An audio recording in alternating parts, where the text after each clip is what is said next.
Hello बच्चों, आज की क्लास में हम विल और सेल का यूज करेंगे। वैसे हमने विल और सेल का प्रयोग हमने प्रेजेंट फ्यूचर इंडेफिनिट में भी देखा है, लेकिन आज मतलब फ्यूचर टेंस में, फ्यूचर के सभी पार्ट में हमने इसका यूज पढ़ा है। लेकिन आज हम इसका प्रयोग मॉडल वर्ब के रूप में देखेंगे कि मॉडल वर्ब के रूप में इसका यूज कहाँ होता है। तो सबसे पहले एक बार हम इसका फ्यूचर टेंस में कैसे इसका यूज होता है फ्यूचर इंडेफिनिट में, वो एक बार हम देख लेते हैं। जैसे अगर कोई घटना, कोई भविष्य में होने वाली घटना,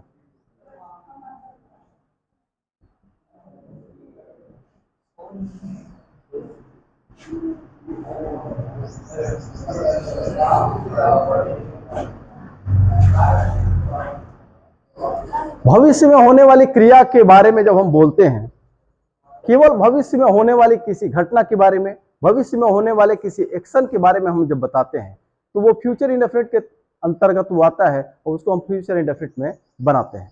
तो फ्यूचर इंडेफिनिट में कहने का मतलब वहां पे क्या है, किसी कार्य के होने की संभावना हो या फिर किसी कार्य के होने की कोई योजना है, तो वही क्या है, वही सामान्य तौर से वो फ्यूचर इंडेफिनिट होता है। या फिर एक तरीके से कहा जाए कि फ्यूचर में कोई काम होना है, इसकी सूचना देना, यही फ्यूचर इंडेफिनिट है। जैसे कहा जाए कि वह कल स्कूल जाएगा,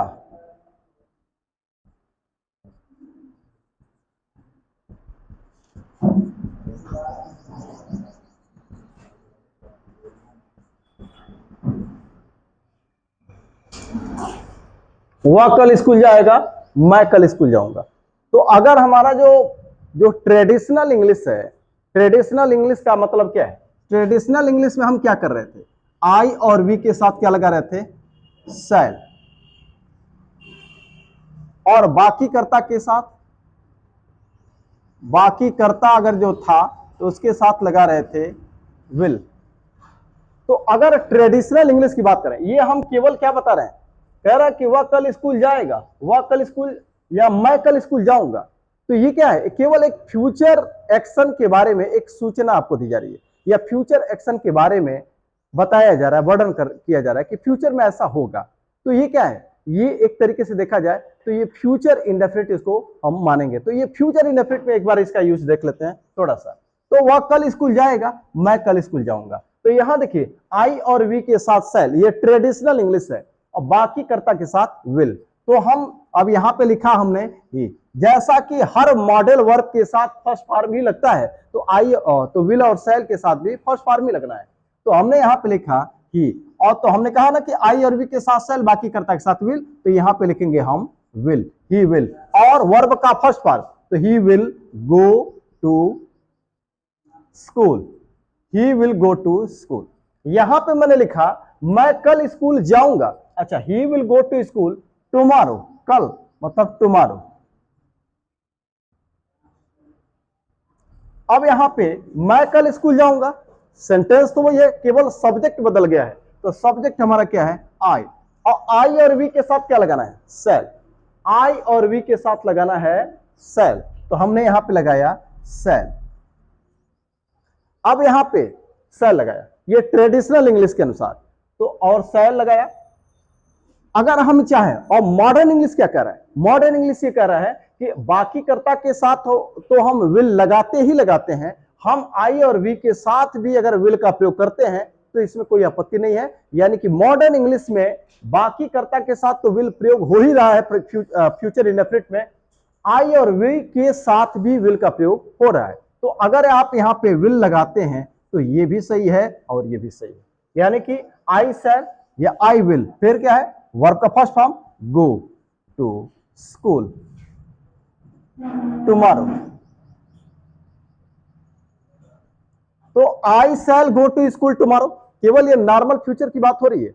नॉर्मल फ्यूचर में मतलब अगर हम फ्यूचर इंडेफिनिट की बात करें, फ्यूचर कंटीन्यूअस की बात करें, फ्यूचर परफेक्ट की बात करें, फ्यूचर परफेक्ट कंटीन्यूअस की बात करें, तो हम आई और वी के साथ अगर हम शैल लगाते हैं तो ये तो ट्रेडिशनल इंग्लिश है, होता ही होता है। लेकिन अगर हम आई और वी के साथ विल भी लगाते हैं तो ये भी सही है, और शैल लगाते हैं ये भी सही है। तो I shall go to school tomorrow ये भी सही है, I will go to school tomorrow ये भी सही है। अब आते हैं नेगेटिव में।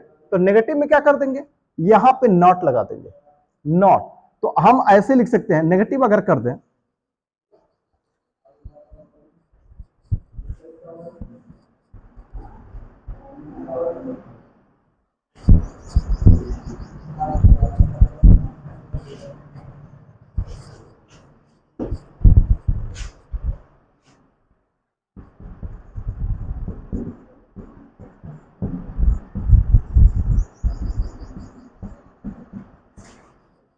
मैंने कहा कि मैं उसे पैसे नहीं दूंगा।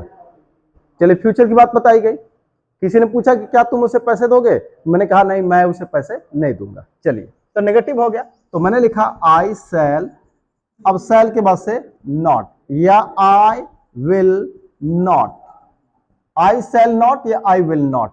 अब उसके बाद से हमने लिखा वर्ब का फर्स्ट फॉर्म, तो गिव हिम मनी,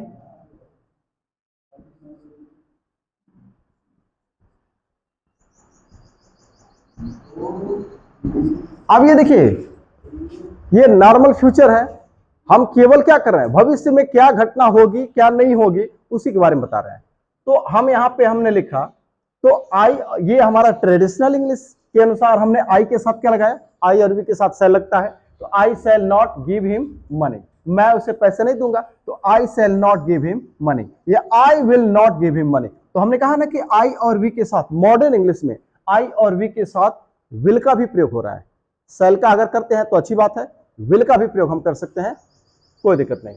तो अब अगर इसका 60 हम करें तो विल नॉट का क्या होगा, विल नॉट का 60 होगा वोंट। वोंट क्या है, WON अपॉस्ट्रोफी और टी, वोंट।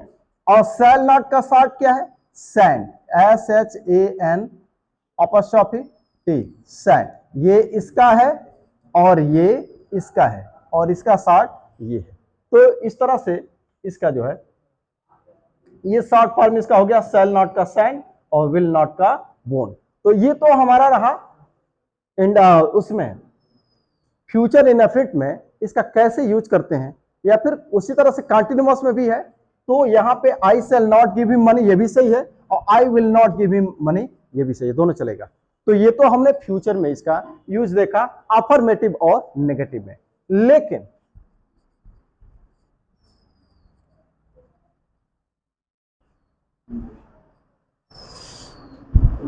लेकिन जब हम इंटेरोगेटिव बनाते हैं, जब इंटेरोगेटिव सेंटेंस बनाते हैं, प्रश्नवाचक,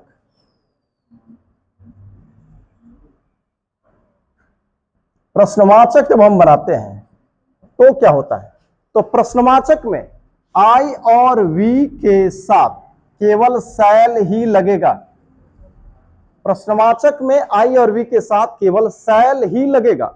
जैसा कि हमने इसके पहले कहा कि मॉडर्न इंग्लिश में बाकी कर्ता के साथ तो विल लगता ही लगता है, आई और वी के साथ भी विल लग सकता है, हम लगा सकते हैं और लगाते हैं। इस समय आई और वी के साथ नॉर्मल फ्यूचर में हम विल का ही प्रयोग कर रहे हैं, शैल का प्रयोग बहुत कम कर रहे हैं। तो अब, लेकिन अब ये कब, कहां पे आई और वी के साथ विल का प्रयोग हो सकता है ना, केवल भविष्य की घटना बताने के लिए, केवल अफर्मेटिव और नेगेटिव में, जैसा कि अभी इसके पहले हमने बनाया। अब हम जरा देखते हैं इंटेरोगेटिव में। इंटेरोगेटिव सेंटेंस जब बनाएंगे तो आई और वी के साथ केवल शैल ही प्रयोग होगा, क्योंकि वहां पे सेंस उसका कुछ और होगा, वहां पे इसका यूज, और वहां पे इसका अर्थ क्या होगा, यहां पे ये केवल जो है क्या करेगा, ये कर्ता के मूड को बताएगा, वहां पे ये मॉडल के रूप में काम करेगा। इसलिए आई और वी के साथ केवल शैल ही होगा प्रश्नवाचक में, जैसे किसी की सलाह या सुझाव लेने के लिए।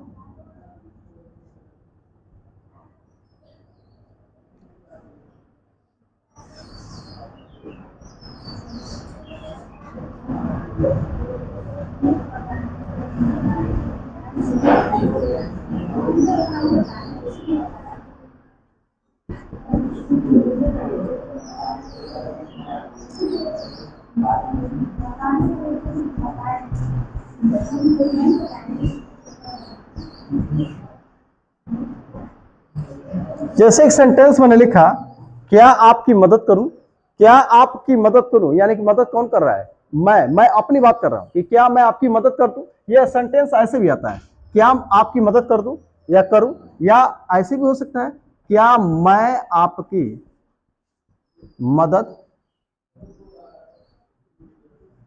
करूं, क्या मैं आपकी मदद करूं या क्या मैं आपकी मदद कर दूं। तो ये क्या है, एक तरीके से हम ऑफर कर रहे हैं कि अगर आपकी इच्छा है तो आप मेरी मदद ले लीजिए, यानी कि मैं आपकी मदद कर दूंगा।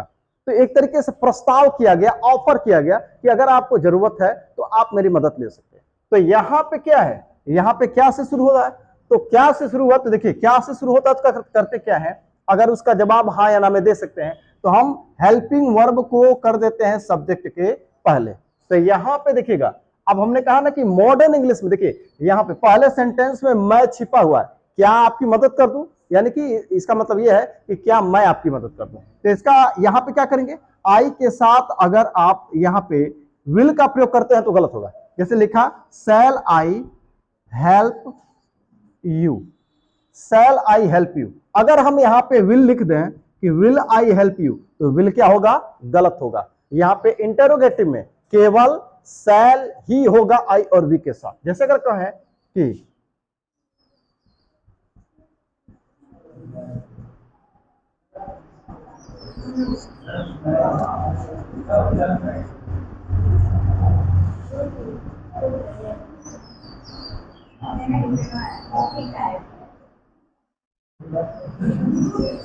यहां पे कहा मैंने कि क्या मैं आपको स्टेशन छोड़ दूं, इसका मतलब यह है कि यहां पे अगला ये प्रस्ताव दे रहा है, मैं ये प्रस्ताव दे रहा हूं, मैं ऑफर कर रहा हूं कि अगर आपको आवश्यकता हो, अगर आपकी इच्छा हो तो मैं आपको स्टेशन छोड़ सकता हूं। यानी कि स्टेशन छोड़ने की पेशकश किया मैंने, उसका ऑफर मैंने दिया कि अगर आपकी इच्छा हो तो मैं ऐसा कर सकता हूं, प्रस्ताव दिया गया। तो यहां भी देखिएगा, अब यहां पे आई के साथ वी के साथ अगर विल का प्रयोग करते हैं तो गलत होगा। तो अगर हमने यहां पे लिखा shall I drop you, shall I drop you to the station, shall I drop you to the station, क्या मैं आपको स्टेशन छोड़ दूं। तो ये बात हो गई। तो इस तरह से अगर हम किसी को, अब यहां पे अगर विल का प्रयोग कर दें, विल का प्रयोग, तो ये गलत होगा। उसी तरह से यहां भी ये विल गलत होगा, यानी कि प्रश्नवाचक में केवल शैल ही प्रयोग होगा आई और वी के साथ, केवल आई और वी की बात मैं कर रहा हूं। कुछ और सेंटेंस देखते हैं।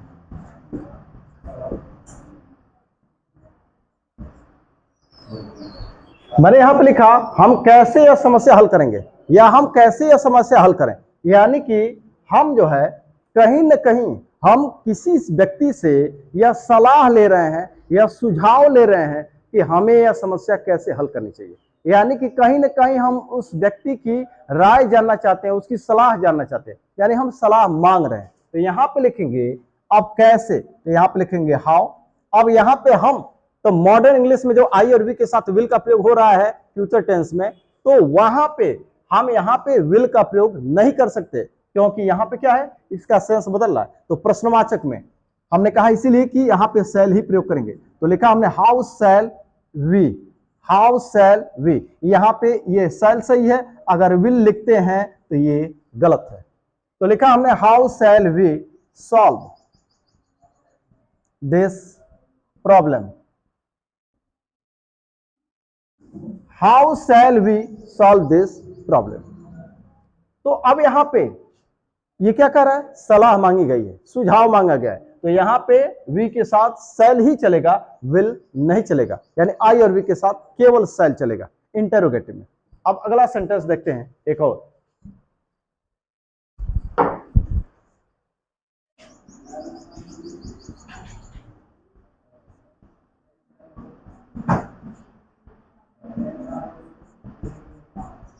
एक सेंटेंस मैंने लिखा, अब हम क्या करेंगे, अब हम क्या करेंगे, यानी कि कहीं न कहीं हम फिर वही बात कर रहे हैं, हम किसी से सलाह मांग रहे हैं कि अब हमें क्या करना चाहिए, अब हम क्या करेंगे, अब हम क्या करें, ऐसे भी हो सकता है, अब हम क्या करें। या यहां पे एक सेंस ये भी है कि अब हमें क्या करना चाहिए, शुड के सेंस में यही चीज यहां भी था। तो अब हमने लिखा what should, what shall we do now, what should be, what shall we do now. तो यहां भी क्या है, अगर यहां पे ये शैल यूज किया एकदम करेक्ट, क्योंकि यहां पे अगर विल करते हैं तो ये क्या है, गलत है। यानी कि इस तरह से ये लगता है कि इंटरोगेटिव में केवल आई और वी के साथ शैल ही चलेगा, विल नहीं चलेगा। अगला सेंटेंस, अब के लिए नाउ, नाउ, हाँ पहले भी हो सकता था, पहले भी हो सकता था नाउ, ठीक है। उसको लिख करके हम कामा देंगे, लिख करके फिर कामा देंगे, ठीक है।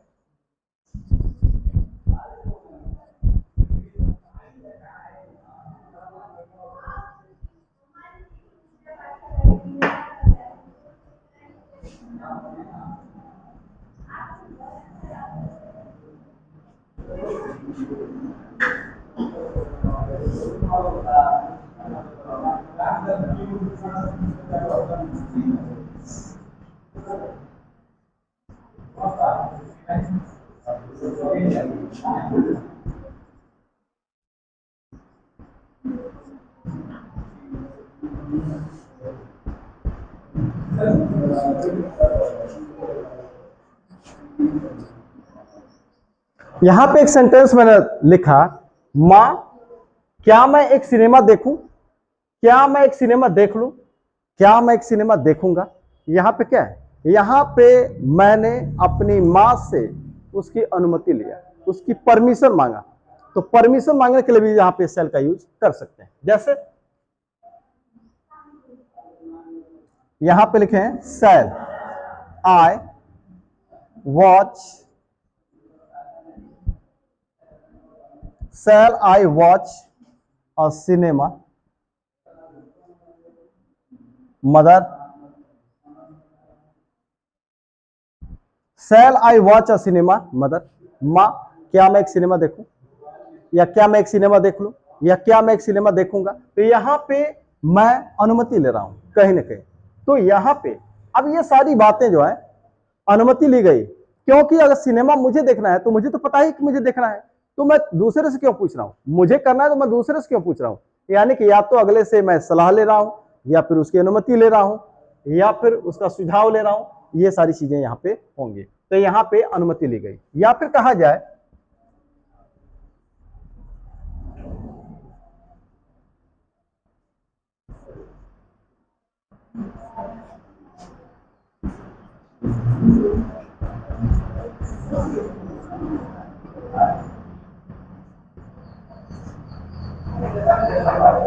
कहा क्या मैं आपकी कलम प्रयोग कर लूं, या कर लूं या करूंगा। तो यहां भी क्या है, आपकी कलम मैं प्रयोग करूं, तो यहां भी कहीं ना कहीं अनुमति ली गई कि क्या मैं आपकी कलम प्रयोग कर सकता हूं, एक अनुमति ली गई। तो यहां भी लिखेंगे shall I use your pen, shall I use your pen. यहां पे प्लीज का भी प्रयोग किया जा सकता है, शैल I use your pen please, ऐसे भी कर सकते हैं। तो यहां पे तो अनुमति ली गई। तो कुल मिला के सलाह देना, सलाह लेना, अनुमति लेना, सुझाव लेना, प्रस्ताव देना, ये यहां पे तो कुल मिला के यहां पे एक चीज आता है कि आई और वी के साथ इंटेरोगेटिव सेंटेंस में केवल शैल ही यूज होगा, विल नहीं होगा। यहां पे विल गलत होगा, यहां पे विल गलत होगा। अब एक चीज और है यहां पे शैल का यूज, शैल एक सेंटेंस होता है let us go to, let us go to walk, let us go to walk, हम टहलने चलें या हम टहलें। तो यहां एक सेंटेंस ऐसे भी हो सकता है, ये भी सही है। इसको कभी कभी इसके साथ क्वेश्चन टैग लगाते हैं वाक्य पर जोर देने के लिए, कभी कभी उसको एम्फसाइज करने के लिए वहां पे इसके साथ साथ एक क्वेश्चन टैग का यूज करते हैं। जैसे कहा जाए let us go to walk,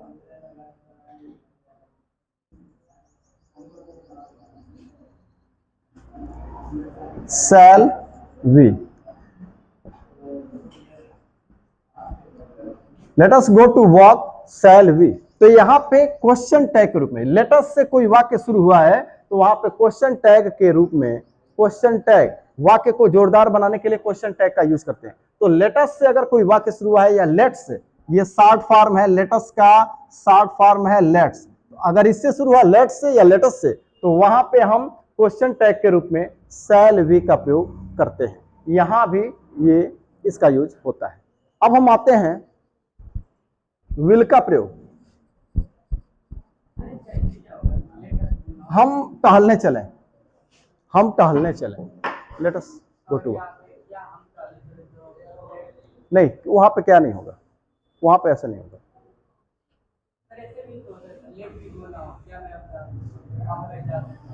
let me go now, मुझे जाने दीजिए, या मैं जाऊं, ठीक है ना, ऐसे हो जाएगा।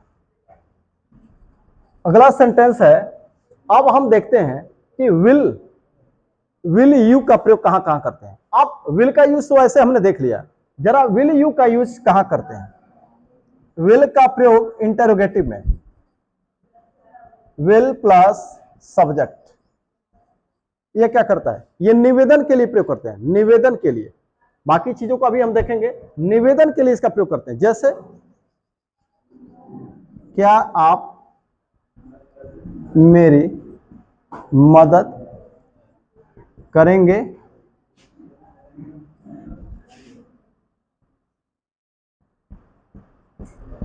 कृपया क्या आप मेरी मदद करेंगे। ये देखिए, देखने में लग रहा है फ्यूचर है, लेकिन ये फ्यूचर नहीं, रिक्वेस्ट किया गया। तो यहां पे हम विल से शुरू कर सकते हैं। यहां पे लिख सकते हैं will you help me please, will you help me please, will you help me please. तो यहां पे मैंने निवेदन किया। तो यहां पे जब निवेदन करते हैं किसी व्यक्ति से, तो यहां पे हम विल यू से शुरू करेंगे। Will you help me please, will you give me some money please, या will you tell me the way to the station please, या ऐसे कुछ करके, या will you explain me this question please, या ऐसे कुछ करना है। तो जब किसी से रिक्वेस्ट करते हैं तो वहां पे कोई चीज किसी से हम निवेदन करते हैं, रिक्वेस्ट करते हैं, तो वो शुरुआत हम विल यू से करते हैं। तो यहां पे हमने विल यू का यूज देखा कि विल यू का यूज, विल यू से शुरुआत हम कैसे करेंगे, तो वहां पे निवेदन का भाव प्रकट होगा। तो हमने विल यू का यूज यहां पे देख लिया। एक सेंटेंस और देख लेते हैं।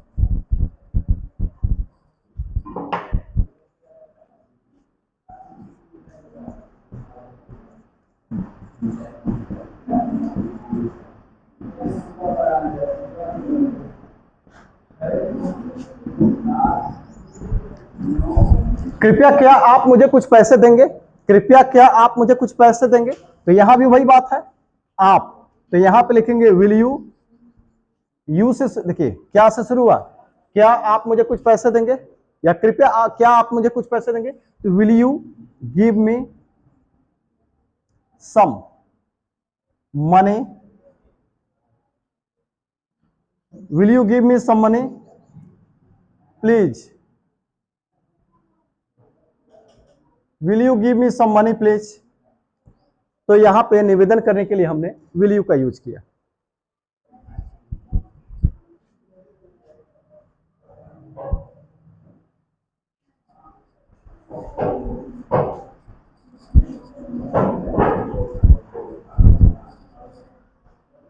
अब हम विल यू का प्रयोग इंपरेटिव सेंटेंस में क्वेश्चन टैग के रूप में करते हैं। जैसे देखिए,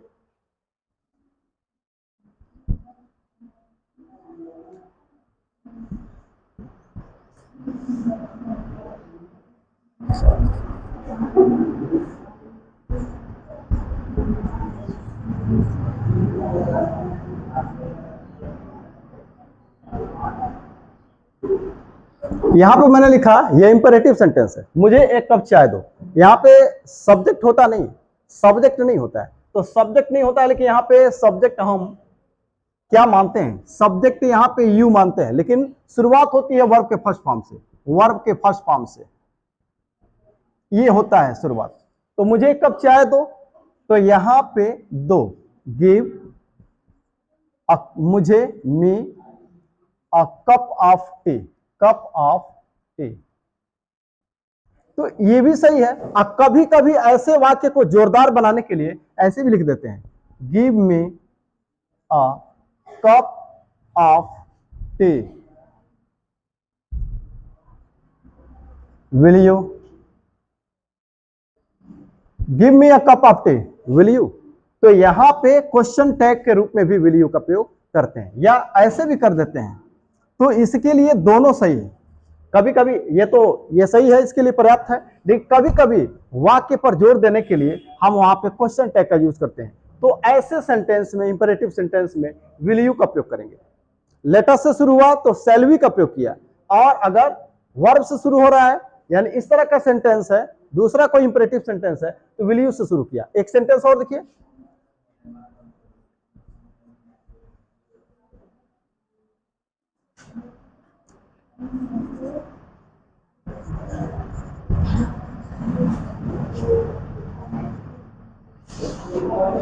let him complete the work, वह काम पूरा करे या उसे काम पूरा करने दो। एक तो तरीका यह है, या इसी वाक्य को हम दूसरे तरीके से भी बोल सकते हैं, क्वेश्चन टैग का यूज करके लिखे हम, let him complete the work, will you. तो यहां भी हमने क्वेश्चन टैग विल यू का प्रयोग किया, यानी कि इंपरेटिव सेंटेंस अगर लेटर से शुरू हुआ या लेट से शुरू हुआ, तो वहां पे हमने क्वेश्चन टैग क्या यूज किया, शैल बी। और यहां पे हम क्या यूज कर रहे हैं, बाकी जो इंपरेटिव सेंटेंस है वहां पे हम विल यू का यूज कर रहे हैं। तो एक विल यू का, यानी कि इस तरह के विल प्लस यू का एक ऐसा यूज भी हम देख सकते हैं। अब हम आते हैं कि कभी कभी ऐसा होता है कि शैल के जगह पे विल और विल के जगह पे शैल का प्रयोग भी हम कर देते हैं। कब? जैसे कहा गया कि आई और वी है, तो शैल, और बाकी करता विल। कभी कभी ये उल्टा हो जाता है, यानी कि शैल की जगह पे विल और विल की जगह पे शैल। वो कब होगा, जब आपको लगे कि आप किसी को धमकी दे रहे हैं, किसी को धमकी दे रहे हैं। जैसे अगर कहा जाए ही विल बी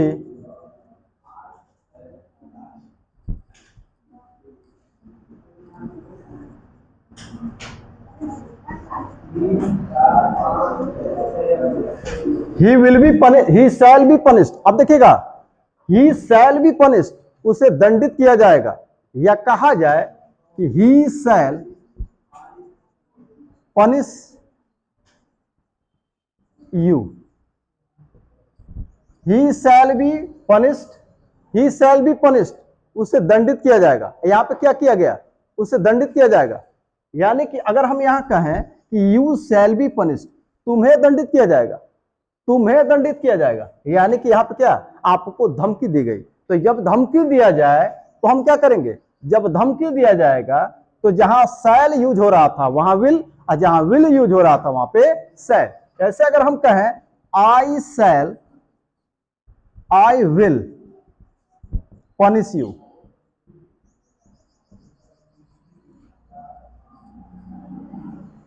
यहां पे धमकी दी गई, कह रहा है कि यू शैल बी पनिश्ड। ये पैसिव वॉइस में बताया गया है। ये पैसिव वॉइस में, अब पैसिव वॉइस को यहां नहीं पढ़ा रहे हैं, और ये पैसिव वॉइस में हम देखेंगे कि यहां पे बी कैसे आया।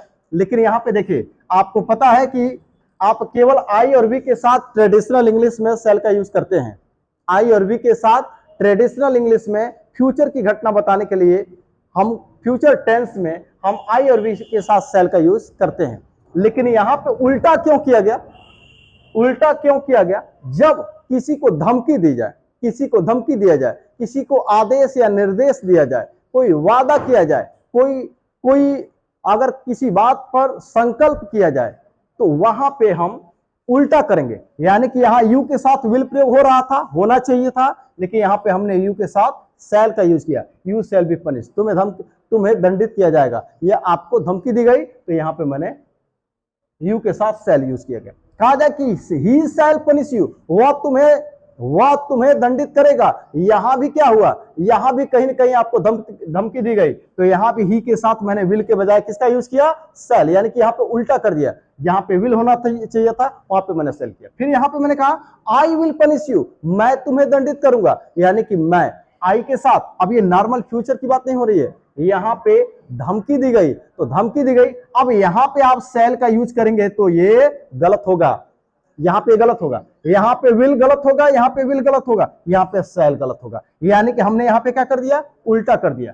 यू और ही के साथ, यानी सेकंड पर्सन और थर्ड पर्सन के साथ हमें क्या करना था, विल का यूज करना था, हमने किसका यूज किया, शैल का यूज किया धमकी देने के लिए। उसी तरह से आई और वी के साथ आप शैल भी यूज कर सकते हैं नॉर्मल फ्यूचर में, नॉर्मल सेंटेंस में, यानी कि फ्यूचर टेंस के वाक्य में आप कर सकते हैं। अगर केवल एक फ्यूचर इंडेफिनिट की बात करें, future continuous, future perfect continuous की बात करें, तो आई और वी के साथ आप विल का यूज भी कर सकते हैं, सेल का भी यूज कर सकते हैं, लेकिन यहां पे आप सेल का यूज नहीं कर सकते, गलत है, जब धमकी दी गई है। अब हम आते हैं आदेश देने पर।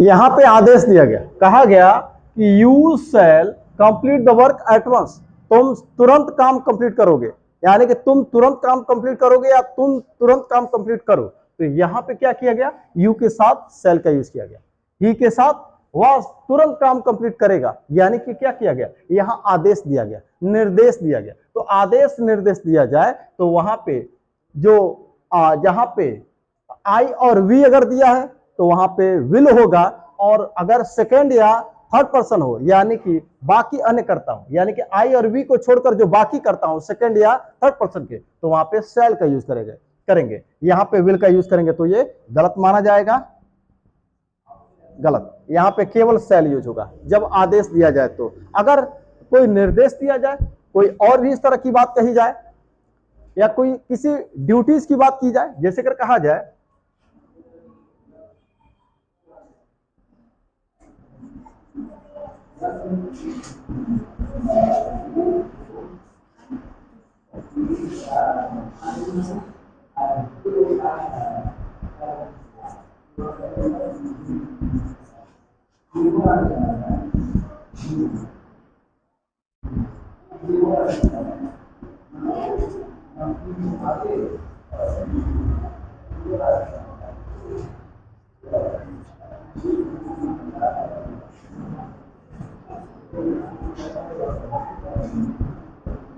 जैसे मैंने लिखा यहां पे पीपल शैल,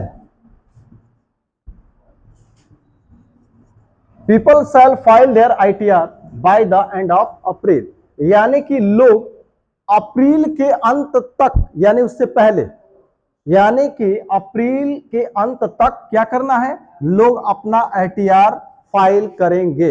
ये आदेश है, निर्देश है, सरकारी आदेश है ये।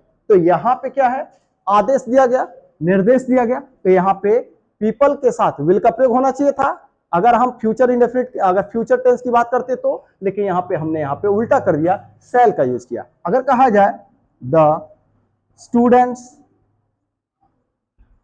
शैल come in proper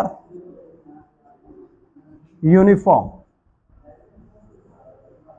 हमने लिखा the student shall come in proper uniform, विद्यार्थी अपने उचित वेश में आएंगे। तो उचित वेश में आएंगे मतलब जो उनका वेश है, जो स्कूल यूनिफॉर्म है। तो यहाँ पे मैंने क्या निर्देश दिया, तो स्टूडेंट्स के साथ विल यूज करना था अगर हम फ्यूचर टेंस की बात करते तो वहां पे, लेकिन हम यहाँ पे शैल का यूज कर रहे हैं, यहाँ पे हम उल्टा कर रहे हैं। तो ऐसे जगह पे जहां पे आदेश निर्देश दिया जाए, धमकी दी जाए, तो हम वहां पे उल्टा करेंगे।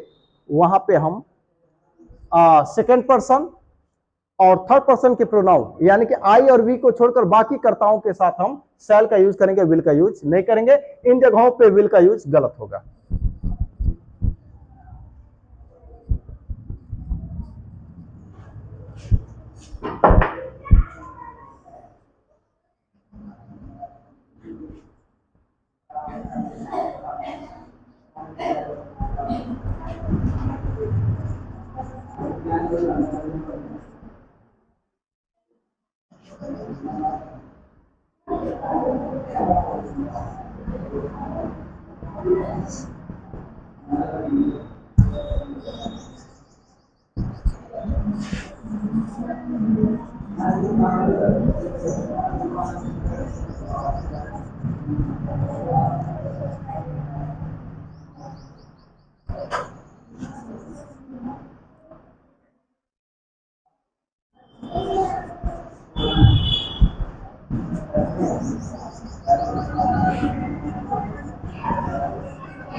यहां पे मैंने कहा कि he shell never insult you, वह कभी तुम्हें अपमानित नहीं करेगा, वह कभी तुम्हें अपमानित नहीं करेगा। एक तरीके से इसमें वादा है, प्रॉमिस है कि वह कभी तुम्हें अपमानित नहीं करेगा।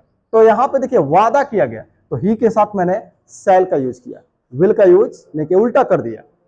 मैंने कहा I will never insult you, मैं कभी तुम्हारा अपमान नहीं करूंगा। क्या है? वादा है, प्रॉमिस है। तो आई के साथ, अब बाकी हमने क्या कहा था कि अगर हम फ्यूचर टेंस की बात करेंगे तो आई और वी के साथ विल भी चलेगा, शैल भी चलेगा, लेकिन यहां पे शैल नहीं चलेगा। यहां पे आई और वी के साथ केवल विल चलेगा और बाकी कर्ताओं के साथ केवल शैल चलेगा। तो कह रहा है कि he shell never insult you, वह कभी तुम्हें अपमानित नहीं करेगा।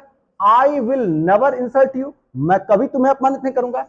She shall not harm you, वह तुम्हें कभी क्षति नहीं पहुंचाएगी। यह भी क्या है? वादा है। तो सी के साथ विल होना चाहिए था फ्यूचर टेंस के लिए, लेकिन यहां पे मैंने शैल यूज किया क्या, क्योंकि यहां पे क्या किया गया? वादा किया गया। तो वादा किया जाए, प्रॉमिस किया जाए, तो हमको वहां भी उल्टा करना है। जहां पे ट्रेडिशनल इंग्लिश में शैल लगा रहे थे वहां विल, यानी कि आई और वी के साथ वहां पे हम विल लगाएंगे, और बाकी यानी सेकेंड पर्सन और थर्ड पर्सन के प्रोनाउन के साथ हम शैल का यूज करेंगे।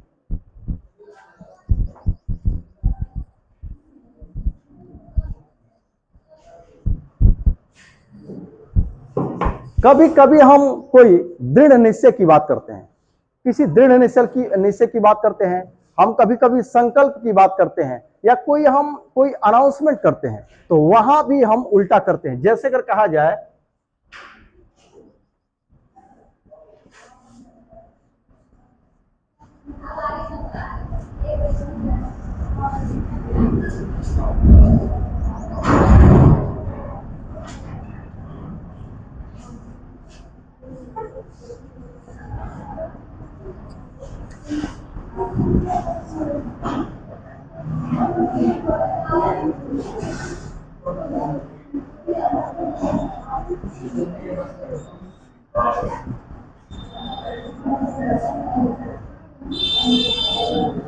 यहां पे लिखा मैं हर परिस्थिति में उसकी मदद करूंगा। यहां भी क्या है?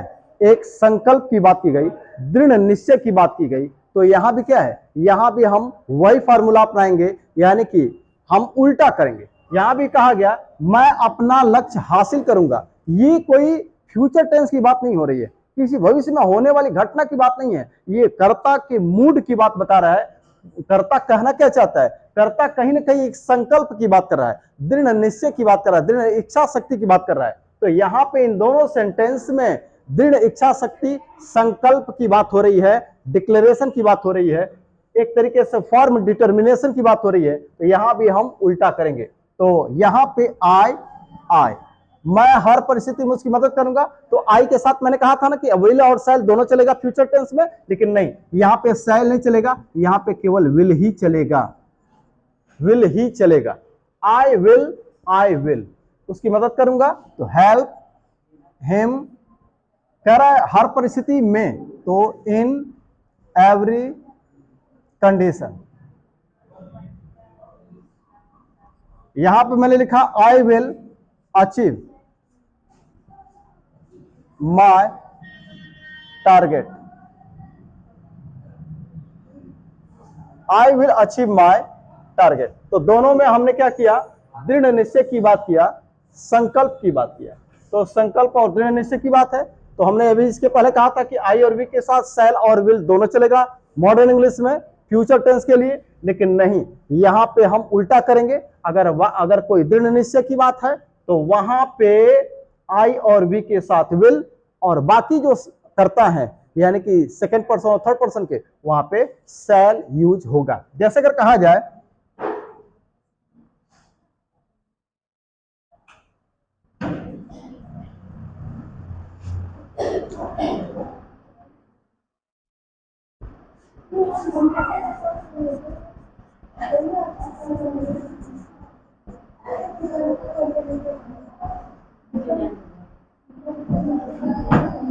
यहां भी कह रहा है कि उसे हर परिस्थिति में मदद की जाएगी। यहां भी एक तरीके से दृढ़ निश्चय की बात आप कर सकते हैं, एक वादा भी हो सकता है, दृढ़ निश्चय की भी बात हो सकती है। तो यहां पे ही के साथ आप लगाएंगे ही शैल बी, ये पैसिव वॉइस में बनेगा, तो he shall be helped in every condition, he shall be helped in every condition. तो इस तरह से ये थोड़ा सा क्लास लंबा चला है, लेकिन इसमें हमने दो मॉडल को कवर किया है, विल और शैल। तो आज के लिए बस इतना ही, धन्यवाद।